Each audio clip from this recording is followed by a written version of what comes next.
late to the party again, so sorry to you folks. This is going to be day, without an intro or anything, day 227, August 15th, 2023. And the reason for the speed here is that we're going to Les Miserables tonight, which should be fun. For the thespian, my son, too, so see for the first time. So I've got to run, and if I don't do it, I'll probably not do it today, so we have to get it done. So let's go for it. Thank you, God, for your word. Thank you to you for joining me, and let us begin. Thanks for joining us for our Bible in a Year reading for day 227, August 15th, 2023, beginning with Psalm 97. The Lord reigns, let the earth be glad. Let the distant shores rejoice. I want to make sure you can hear me. Let the distant shores. Yeah, you can hear me. Sweet. Clouds and thick darkness surround him. Righteousness and justice are the foundation of his throne.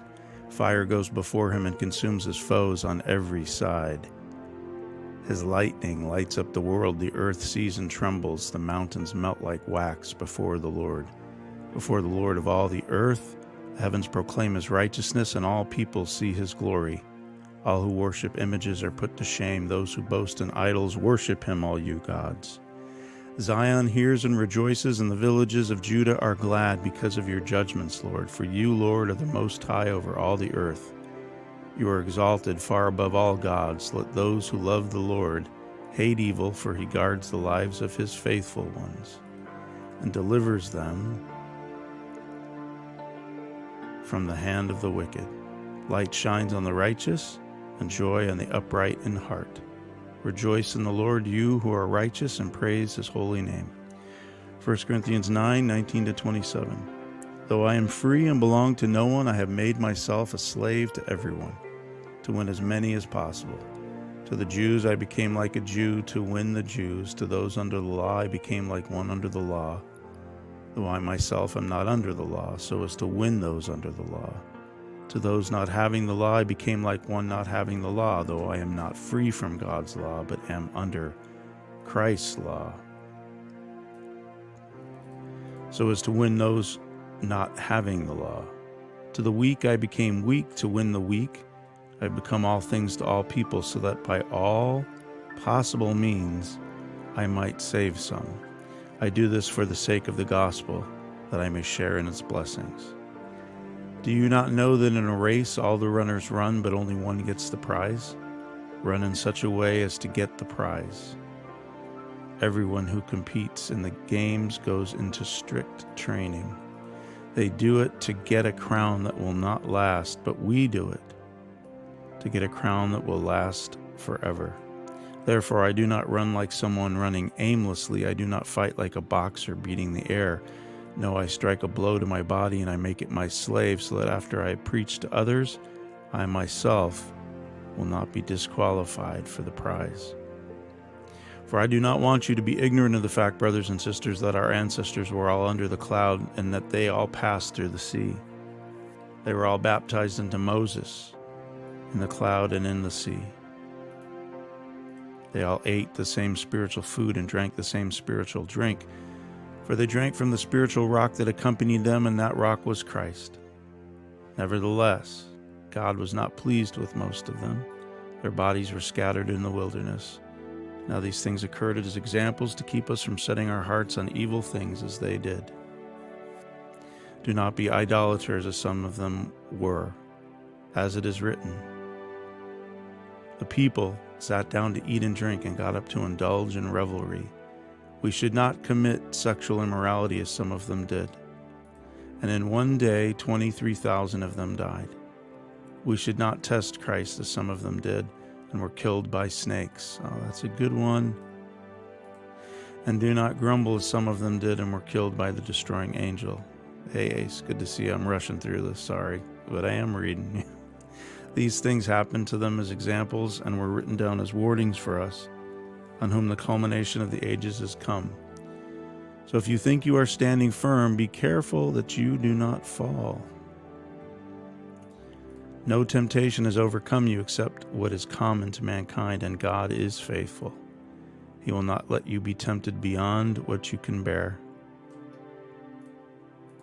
But when you are tempted, He will also provide a way out so that you can endure it.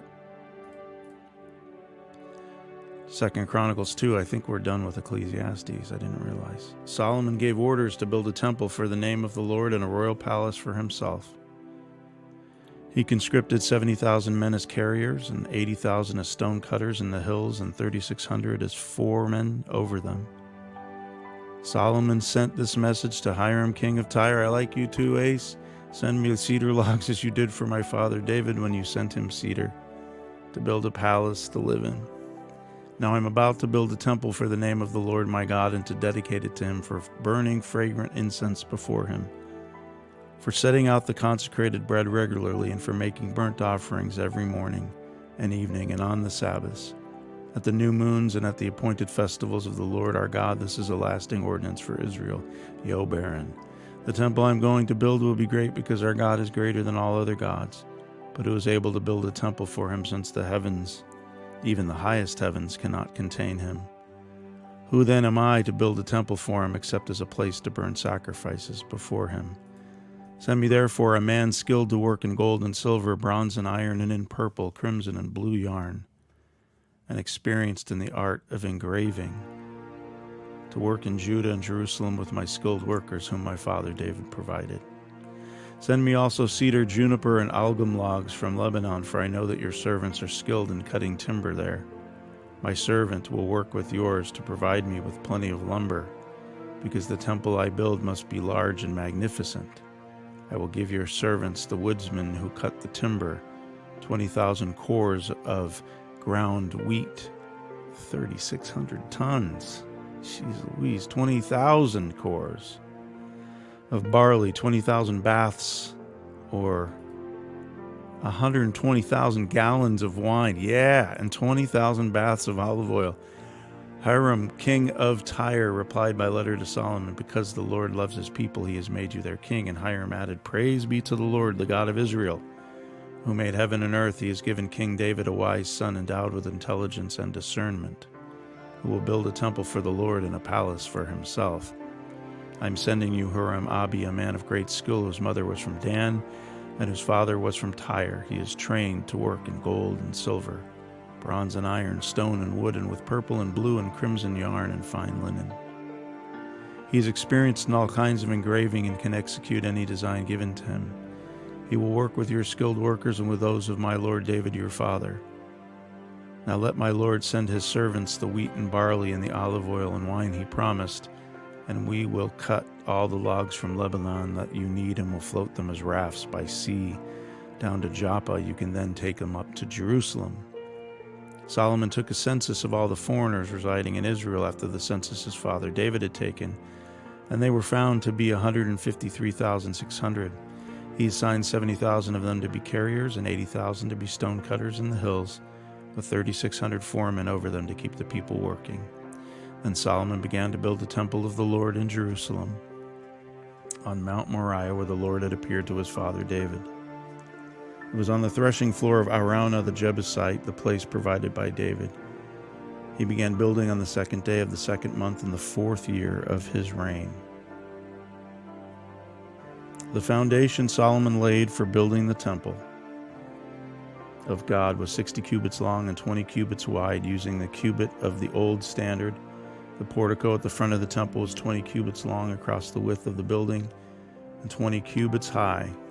He overlaid the inside with pure gold. He paneled the main hall with juniper and covered it with fine gold and decorated it with palm tree and chain designs. He adorned the temple with precious stones, and the gold he used was of Parvaim.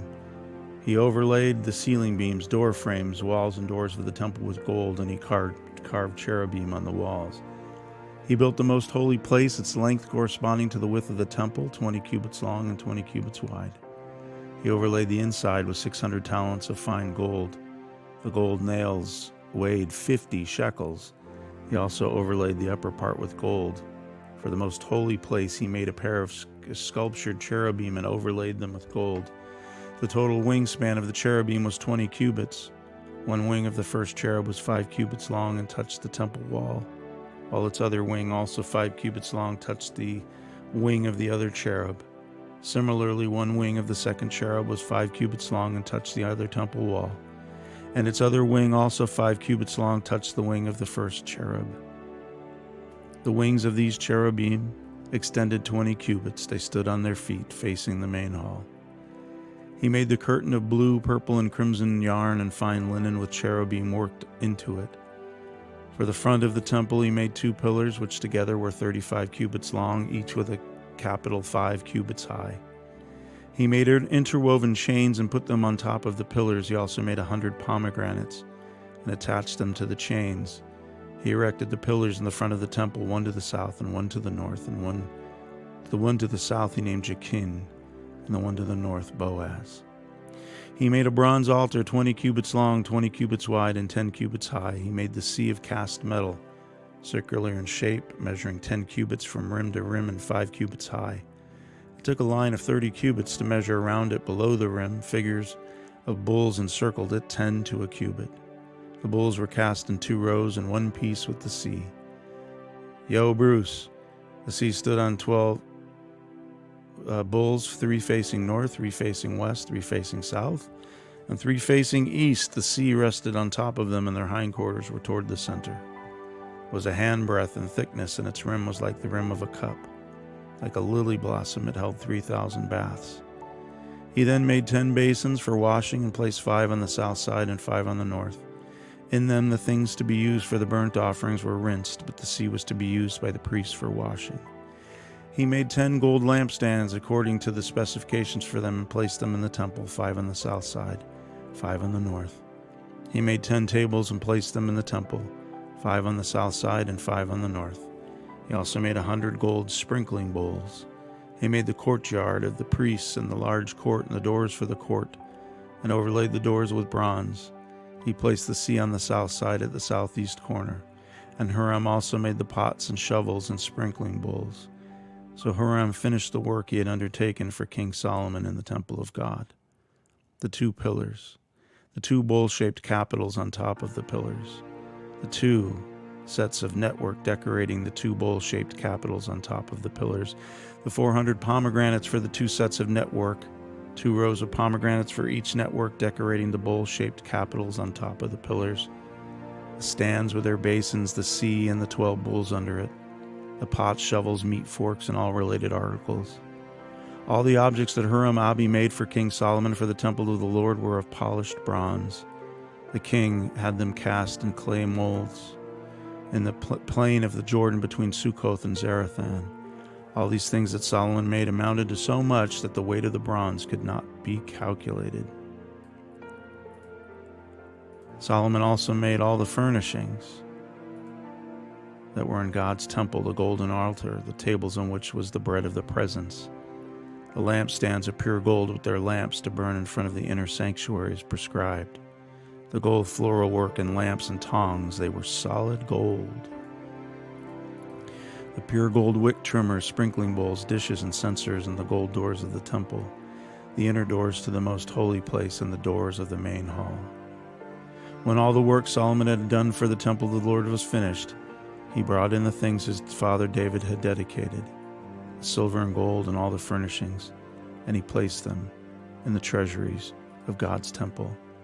Thanks for joining us for our Bible in a Year reading for day 227, August 15, 2023. You can find our Bible in a Year playlist at robreed.com.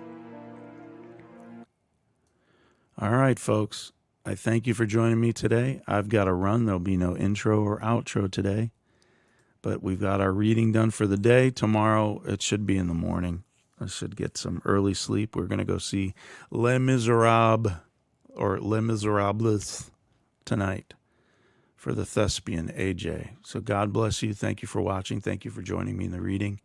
Thank you for your encouragement. And I will see you tomorrow.